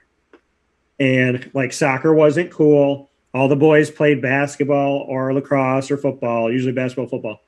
And so I never tried because it wasn't big. There wasn't a lot of conversation about it. My parents never talked about it. It was baseball and basketball. My mom forbid me to play football because she didn't want me to get hurt. And so I never thought about it. And my cousin Christina played. And one day we're just in the road and she kicks me the ball. And I start playing with it with my foot. And I put my foot on top of it on the side and this and that. And I'm like, should I have played soccer? Because my feet started doing things. It started to work, yeah. So I dated someone in college who was a soccer player, who's an outside mid, and I was blown away by her entire family was good, her brothers were good, her sister was good, she was good, and so I fell in love with the game because they played it and I got to know them, and they kept trying to teach me that if you do a header, it doesn't hurt that much. So we were in the backyard and I'm trying to do a header into the goal. It hurt every time. And the last time I hit it and it went in, I was like, I'm never heading a ball again. I scored. So I ended up coaching Carbondale YMCA. And so they didn't know I didn't play growing up. They didn't know I had never coached before. I offered to do it. And I had to learn on the fly. I still don't know everything. I mean, you could walk me in and out of a room 100 times. I'm not going to know what you know. But I coach these kids. So I took over for this other guy and he was teaching the kids to slide tackle, go for the shins, hurt each other, whatever. Oh my goodness. And I had to teach them how to win fair. Yep. So we won, 4 games. We had a losing record, but the last game of the season, we could have ended in a tie. So they say to the other coach, do you want, and we weren't on our home field. We had to play on a different field. And they said, do you want to play or don't you want to play? So they went to him. He was old or whatever. And I'm sitting here I want to play. I want to win. Yeah. So he goes, yeah, let's play. Let's do this, whatever. So we play. And one of my kids, I think it was Ryan, he has a corner. And I didn't know what a golden goal was. And he kicks this corner and it swings. Oh, he bends it. The goalie. Yep. Drops in the corner, left corner of the end of the goal. And I'm standing there what happens next? The ref blows the whistle, says game's over. The guy on the other side is like, oh no, this doesn't count. No. He wanted to no, I didn't agree to it now. And my kids, it was I don't know, it was 30 degrees. My kids come over to me and dump water and Gatorade all over me, and then they jump on top of me. Kathy, what a moment. I thought I won the Super Bowl. Yeah. That's phenomenal. I thought I won the Super Bowl. Yeah. And that was the last game that I coached because I moved back home.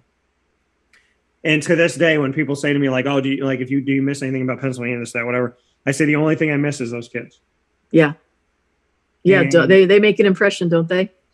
Yeah, I mean, and now like, and the thing is, and this is what I learned, and I would imagine in your time, maybe you have a story like this, but I yelled at them. One day they were just like running around, kicking each other, not paying attention. Like the lights are going down. I had 8 to 11-year-olds because I had like a U12 team. So they're just like not listening to me today.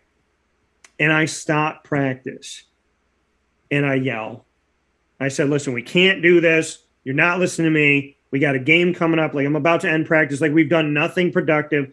And the coaches or all the players stopped. And I still remember their eyes looking at me.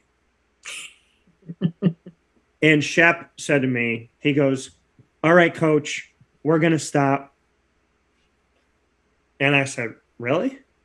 And they said, "Yeah, because you yelled." And I said, "Well, I yell all the time. I raise my voice all the time." They said, "Yeah, but when you yell to us in games and in practice, you're always trying to make us better. Today, we know you're upset." And they could tell the difference between the two. They knew the nuance of it. Yep, that's cool. And I thought that was really profound of a moment to know that like people can hear a difference between mad and coaching. And that even that young, they saw it. And then it made me feel like I want to be able to have that in my life. Because, you know, people that yell all the time, it loses its. Yeah, you block it out. It's like So to me, it was like, I need to take this moment and have that if I ever am upset, that there's a difference and it's seldom and it's respectful, but that it makes somebody go, "Hey, you know what? This is not a Dan way. Like we know that at this point he's had enough of this." Yeah.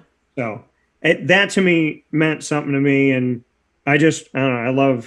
I love the heck out of those. I will never forget being on the field. No. Isn't it incredible? I've thought before about, so the first teams I ever coached, I was 15. So quite a few years ago. And I've always thought about, mostly soccer, but some basketball and some other stuff. I've always thought about like trying to go, and now it would be a little easier to find people and just kind of see where some of those people are. What's incredible is every now and then, as like just a few weeks ago, there was someone from one of those very first teams I ever coached and who reached out to me about just to catch me up on a couple things that happened with some of the people that had been on that team. But they're all in their they're in their 40s now, you know, or older. But wouldn't it be cool to go back and kind of like I don't know how long ago that was that you did this, but you know, in like 10 years from now to go back and find Shep and Ryan, all those kids and see what they're doing. But I'm for sure you had an impact on them in a positive way. Years ago? Well, let me think. How many years ago was it? 14 years ago. So that means that they would all be in their early 20s. Or mid-20s. Mid-20s, yeah. If they were like 10, yeah. So it would be cool because to me it's like Mighty Ducks, and then like I'm like, yeah, I want to make sure they're okay. Like, what if I found out like one of the kids something happened, and like I wanna go take like one of the kids, he didn't have a ride to the game, and his parents couldn't take him, and I picked him up at his house. I was like, he's not going to miss the game. Mm-hmm. And I remember there was one game, it poured. I had no umbrella. I was drenched the whole time. And I just, after a while, I just stopped caring about it. Like, it doesn't. It just goes away. Yeah. You know, you can't carry an umbrella on the sideline of a soccer game when you're coaching, Dan. No. You'll look like the Penguin, you know? So like, so my final question for you. Yeah. Since I don't even know how to end this conversation because I'm having so much fun. Hopefully one of many. This is great. Thank you. Me too. And thank you. Kathy, I want to play for you now. So I just want to come to practice and like be a sponge. I just want to stand on the sideline. Come to practice anytime. I love when people come to practices, by the way. And I love going to practices. I'll be asking all the coaches at Moyne if they mind if I watch their training sessions because I love watching training sessions. at every level. I always do it. So Good. strange little hobby of mine. I'll be there. I will be there. Please, that'd be great. So my final question for you, I want to go to music. Okay. So if you could, like living or dead, if you could go see any 3 concerts right now, Ooh. Yep. what would you go see? I'm just the 3 that just popped into my mind right now, and part of it's because someone just sent me 2 books. I'd go Beatles. Okay. I think I'd go Janis Joplin, and I'd go. Oh, let me do somebody in this. Have someone in this century at least.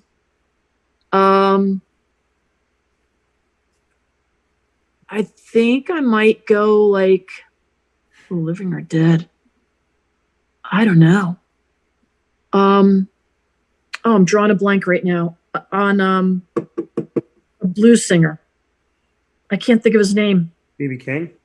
Yes, B.B. King. I got Go to B.B. work King. a concert a few years ago. What's that? I got to work B.B. King's concert. Did you really? Wow, that had to be one of his last concerts. No? Yeah, Well, I mean, depends how long you've done this a few years. So yeah, it was. how was it? I should have paid more attention. He had like 15 people with him. Like, and I was in high school, and it's crazy because I worked all these country concerts, and I didn't like country back then. So like nothing, whatever, who cares? And then now I like listen to Brooks and Dunn, and songs make me cry. But when you said Janis Joplin and you were naming stuff off, I'm going to hit you with somebody that you might not think. Well, there's 2 that you may not think I would ever say. But I love, and this is because of my mom, I love James Taylor. Oh, yeah. And JT. Carol King. They're phenomenal. Because they, sang separately and together. They're phenomenal. Yes. And James, so James Taylor, my mom, as a kid, my grandfather's passed away when I was 6, same year, 92. And my mom would sing to me like every single night. Every night I cried, she would sing to me. And even when I didn't cry, she'd sing to me. She thought I was going to cry, she'd sing to me. And she sang to me 2 songs. You Can Close Your Eyes and You've Got a Friend. You've Got a Friend. Yeah, I knew you were going to say You've Got a Friend. That's beautiful. So I'm such a massive James Taylor fan. Yeah. And like I've worked on music and I've sang my whole life. I wanted, a dream of mine would be to sit in a studio and just like record one thing with James Taylor. Literally like anything he wants. We could sing about cheese. I don't even care. Like, yeah. But just his voice. There's something makes me feel better. I don't. Yeah, there's something like soothing about his voice and his like the way he delivers a song. Yeah, Up on the you Roof. kind of feel it. Yeah, Yep. Mexico. Like there's so many. Sweet Baby Jane. Carolina, Sweet Baby Jane. Oh my goodness, yeah. He's got it. Yeah, he's got them all. And then like Carole King. And then Carole King Tapestry, that whole album. Yeah. Oh, that's fantastic. I like that. We're educating the world on the importance. There we go. So with that being said, Jim Croce too. I would have loved to have heard Jim Croce live. Okay. All right. Is there a favorite song? I don't know. I like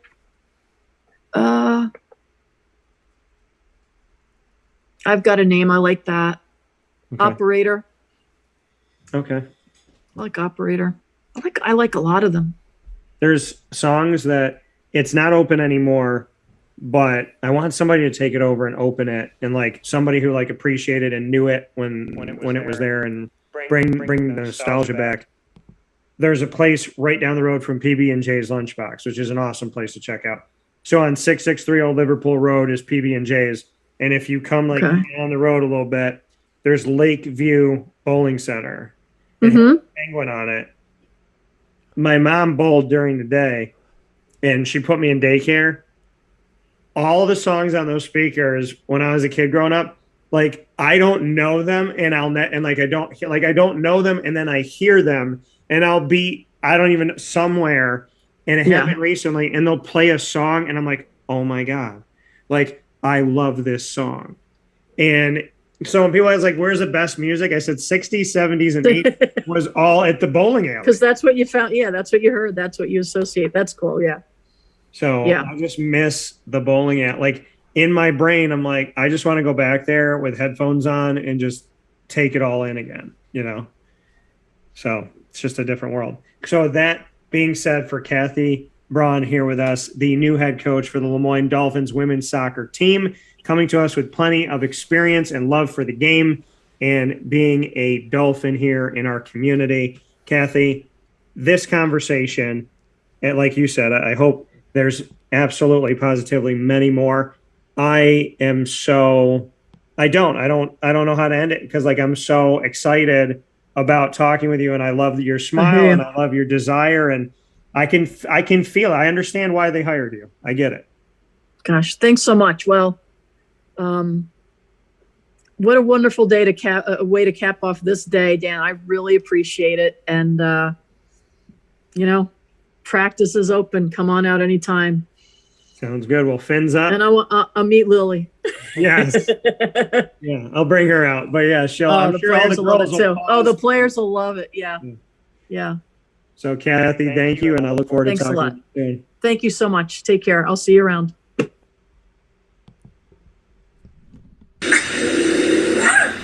Shout out once again to Kathy Brawn, the new Lemoyne Dolphins women's soccer head coach, honored as this week's top dog, proudly presented by Canine Camp Dog Daycare and Canine Kampground Dog Boarding. So perfect to speak about Lily when we're honoring Kathy Brawn as the top dog, knowing that she'll be out at practice hopefully sometime soon. Top dog of the week, proudly presented by Canine Camp Dog Daycare and Canine Kampground Dog Boarding of East Syracuse. We'll see you out there, and we'll see you at Lemoyne. And once again, thanks to Kathy Brawn for giving us the exclusive first interview since joining Lemoyne as the new women's soccer head coach for the Dolphins. Fins up.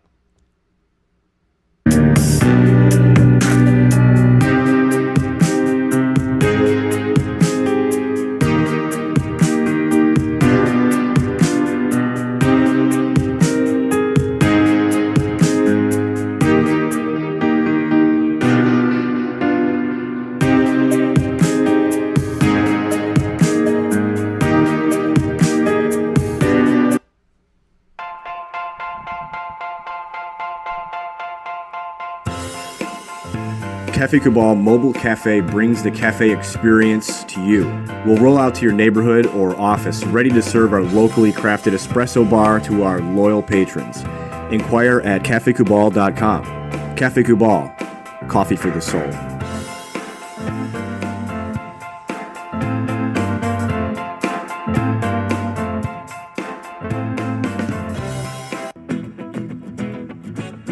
Hi, this is Amy from Mother's Cupboard, home of the whole frittata. We are open daily 6 a.m. to 1:30 p.m. For takeout orders, call 315-432-0942 and tune in to Wake Up Call with Dan Tortora for our monthly food challenge, and try our Wake Up Call signature menu item, available 7 days a week. Here at Mother's Cupboard, we are Central New York, and it's our honor to serve you. Ma and Pa's Kettle Corn and Popcorn Factory remind us that every day is worth celebrating. Find them at 201 Old 7th North Street in Liverpool, New York. Open Monday through Saturday in-store and all the time online at maandpaspopcorn.com. Serving our Central New York community and beyond, you can order all throughout the country at maandpaspopcorn.com. And remember to get your tins, which have in-store half-price refills forever. Ma and Pa's Kettle Corn and Popcorn Factory, available to you for fundraising and all of your events by calling 315-450-6272. That's 315-450-6272. Ma and Pa's Kettle Corn and Popcorn Factory. How corny are you?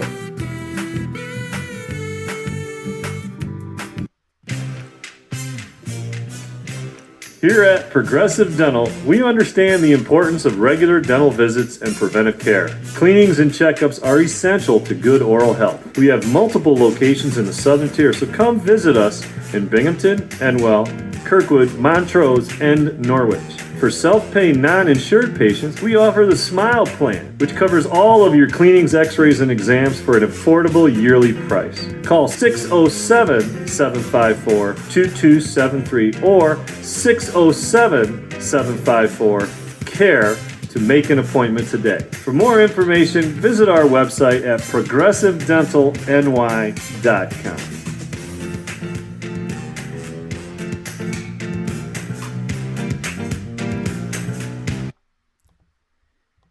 The Millhouse Market, located on 3790 New York 13 in Pulaski, New York, is worth the drive every time. Make sure you download their app on the Apple app or Google Play Store to have everything at your fingertips, from all of their homemade breads and desserts to quinoa bowls, rice bowls, salads, brick oven pizzas, and sandwiches named after the families that helped to settle today's Pulaski. Ingrained in our community and ingrained in our taste buds, they have a bar there with drinks as well as indoor dining, a bistro menu that changes every single weekend to come back and try something new, their general store, and their drive-through window to grab your food and go. So many different ways to experience the Millhouse Market, all located in one place right off the highway on 3790 New York 13 in Pulaski, New York. Worth the drive every time. With that being said, on Wake Up Call with Dan Tortora from inside of the Cafe Kubal studios, I want to thank all of my incredible guests today and everything that we got to do.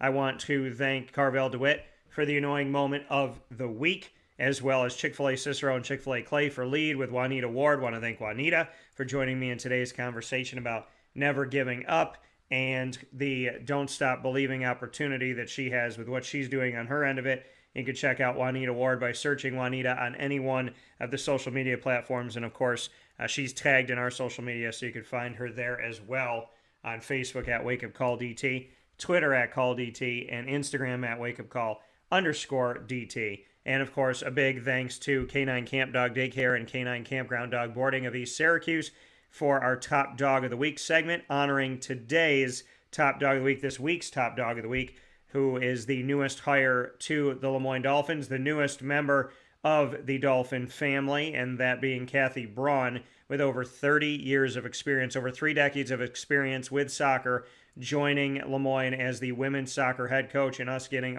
the first ever exclusive conversation with Kathy Brawn, first interview since joining Lemoyne exclusively right here on Wake Up Call with Dan Tortora inside of the Cafe Kubal studios. So shout out to Kathy Brawn, our Top Dog of the Week. Thank you to Kathy and Lemoyne for giving us the exclusive first interview, and we thank you so much. Lead with Chick-fil-A, and of course, Carvel DeWitt with the annoying moment of the week. Thank you to Ma and Pa's Kettle Corn and Popcorn Factory. Get what's poppin' on maandpazpopcorn.com. You can order any one of their flavors, anything they have on their website, maandpazpopcorn.com, and it'll be delivered to anywhere you are. So make sure you go to maandpazpopcorn.com, order today, and have it shipped to you so you can get your popcorn ready for everything you're excited to watch and go out and see. Wake Up Call with Dan Tortora is live for you every single Monday through Friday from 9 a.m. to 11 a.m. Eastern Time. You can find us on youtube.com/wakeupcalldt, facebook.com/wakeupcalldt, as well as facebook.com/livenowdt, mixlr.com/wakeupcalldt, and on wakeupcalldt.com's homepage, which we implore you to subscribe to wakeupcalldt.com for free and never miss anything, again, from an episode on video, as well as all of our audio feed and everything to do with our Central and Upstate New York partners, Marywood University, the Lemoyne Dolphins, as well as all of our articles there for you all on wakeupcalldt.com. Wake Up Call with Dan Tortora, once it goes live, jumps to the archive, and you can find us on MixLR, YouTube, Spotify, Stitcher, TuneIn, Podbean, iHeartRadio, iTunes, and Apple Podcasts. All you have to do on any one of these platforms is search Wake Up Call with Dan Tortora, and you'll get our feed there for you for free.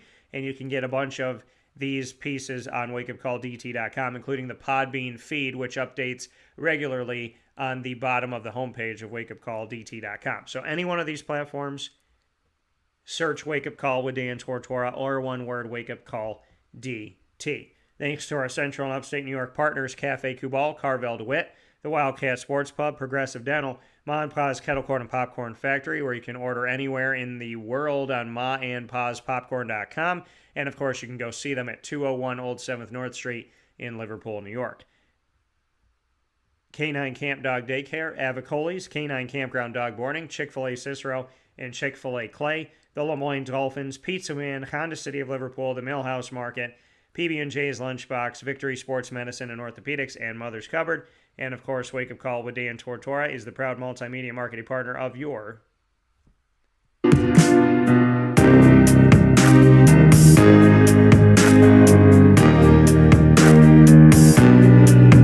Moyne College Dolphins. It's Dolphin time every Wednesday at 9 a.m. Eastern Time. Set that dial to Wednesdays at 9, and you'll get us on all of our Wake Up Call channels live with the first and third Wednesday AD and DT new episodes airing with Athletic Director Bob Beretta and myself, Dan Tortora. And then on every second and fourth Wednesday, the Dolphin Dive, where we dive into student athletes, coaches, and staff member stories of why they chose Lemoyne, how things are going, their journey, and so much more. Fins up all throughout the month, and of course every Wednesday at 9 a.m. for Dolphin Time. You'll catch it there, as well as specialty opportunities throughout the week. You never know what's coming, including today as we honored Kathy Brawn and did the exclusive first interview on video here and audio with Kathy Brawn speaking on her accepting the job at Lemoyne, which was officially announced yesterday on January 13th.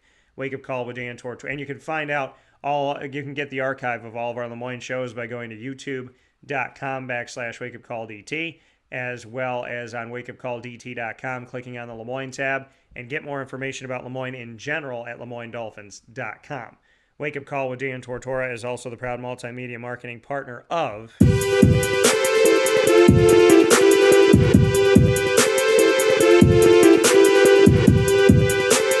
Marywood University and those Marywood University Pacers. It's Pacer Pride on Wake Up Call with Dan Tortora all throughout the month. We will have an amazing week coming up for you as we have specials that will be arising from Marywood University coming up here very, very soon.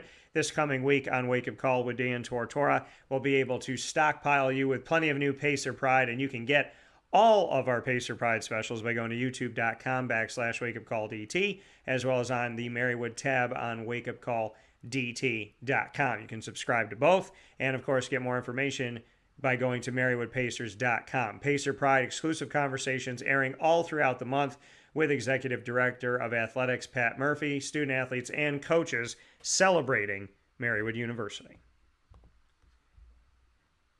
With that being said, I hope that you have a fantastic week. I implore you to find us on all of our social media at Wake Up Call DT on Facebook, at Call DT on Twitter, and at Wake Up Call _DT on Instagram. And of course, as always, God bless, no stress, do your best. I can't wait to talk with you on Monday. I hope you enjoy a fantastic week of NFL playoffs and so much more to come, including Syracuse basketball. So we'll talk soon. God bless in the meantime. Please stay safe, lower your stress, and remember that your best is always good enough. Never give up. Give it all you got, and always do your best. We'll talk soon. Be good.